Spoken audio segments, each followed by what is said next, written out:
Meus amados, esse texto que acabamos de fazer menção é um texto riquíssimo.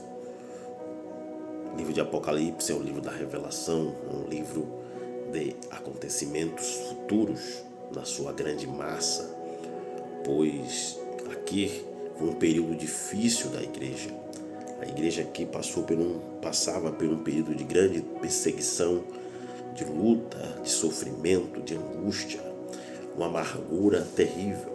A maioria dos apóstolos, ou quase todos eles, estavam já mortos ou sendo mortos e perseguidos. Esse texto aqui que lemos foi um período de muita dor, um período de muita lágrima, de muita tristeza. Aqui a igreja estava prestes a ruir, mas a palavra de Jesus Cristo fora que as portas do inferno não iriam prevalecer contra a sua igreja. Quando nós olhamos para o texto, nós enxergamos 7 igrejas que estavam passando por problemas espirituais adversos. Havia igrejas com problemas financeiros, havia igreja com dubiedade, e havia igreja que estava totalmente fora do padrão, fora da doutrina e da visão celestial. Havia igrejas que estavam tão frias a ponto do Senhor vomitar. As igrejas estavam passando por um período difícil, mas nem por isso elas deixaram de ser igrejas. O texto que lemos é o apóstolo João, que estava preso, encarcerado, fora deportado, provavelmente de barco, através do mar Egeu para a ilha de Patmos, onde hoje é a Turquia. Pelo mar Egeu, João é levado. E ele estava ali, naquela ilha isolado, ao qual, por ordem de Domiciano, o imperador. Mas o que acontecera? Para entendermos, temos que voltar no túnel da história para compreender um pouco o que aconteceu.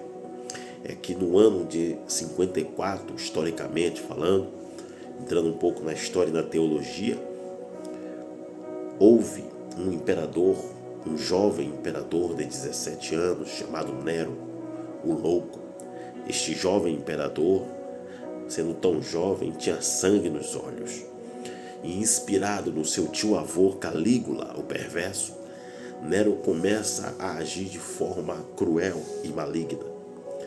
Nero mandou matar muitas pessoas, inclusive seus próprios parentes, e a sua própria mãe ele mesmo assassinou.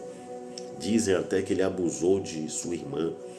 Nero, antes de matá-la, Nero era tão cruel e perverso que o próprio Senado não o apoiava e alguns até o temia devido à sua perversidade. 10 anos depois, no ano de 64, 17 de março, diz a história que Nero toma a sua lira, põe uma veste de ator de teatro, sobe na torre de Mecenas e manda com que os seus soldados toquem fogo nas cidades romanas. E diz a história que 10 cidades pegaram fogo e vieram a ruir.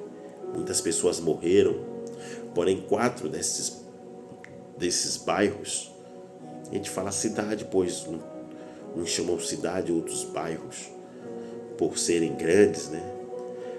Ali 4 desses bairros em Roma não pegaram fogo. Justamente o bairro onde tinha maior concentração de cristãos e judeus e muitos novos convertidos.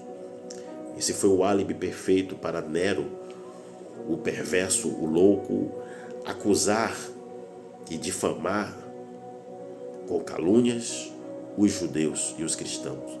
Os cristãos então sofreram uma perseguição, uma tortura terrível. Nero mandou matar os cristãos. Muitos foram assassinados, muitos foram massacrados, caíram a fio da espada. Muitos cristãos que estavam em Roma passaram pelo estreito, passaram pelo vale da sombra e da morte.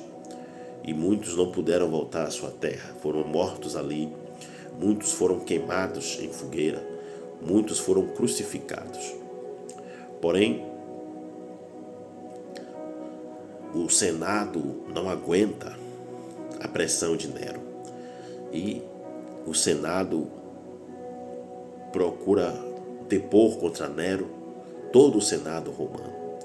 Nero se suicida e o Senado assume o império durante 4 anos. Isso é, de 64 até 70. Porém, no ano de 66, 2 anos após Nero morrer, explode a rebelião em Jerusalém. Um templo, uma sinagoga dos judeus fora profanada e os zelotes, eles se revoltam. Os zelotes lutam, ferem alguns romanos, matam alguns romanos, e o Senado envia para lá o general Tito, o famoso general Tito, que com um braço de ferro leva a sua guarda real, a guarda pretoriana, e muitos soldados. Cerca Jerusalém e começa a prender e a matar muitos judeus.